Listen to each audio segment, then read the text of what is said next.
Brahmanbaria post, সত্যের সন্ধানে অবিরাম। রিপোর্ট করছেন রুমান খান।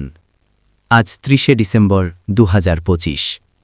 বাঞ্ছারামপুরের নির্বাচনী নাটকীয়তা। নথিপত্র বিভ্রাটে জোনায়েদ সাকির রিক্ত হস্তে প্রত্যাবর্তন, এলাকায় চরম উত্তেজনা।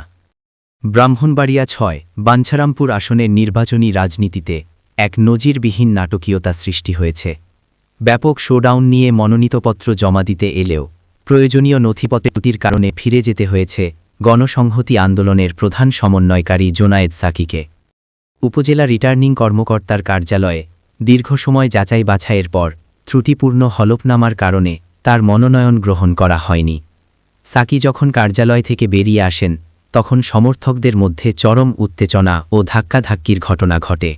পরিস্থিতি নিয়ন্ত্রণে এলাকায় অতিরিক্ত পুলিশ মোতায়েন করা হয়েছে।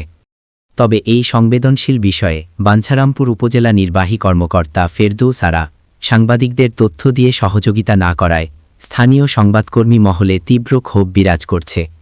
জানা গেছে ইউএনও ফেরদৌস আরা বর্তমানে নিজের পদের বাইরেও প্রায় ৪৫টি অতিরিক্ত পদের দায়িত্ব পালন করছেন, যা নিয়ে সচেতন মহলে নানা সমালোচনা চলছে। জোনায়েদ সাকির মতো হেভিওয়েট প্রার্থীর এই প্রস্থানে বাঞ্ছারামপুরের নির্বাচনী সমীকরণ এখন অনেকটাই বদলে গেছে।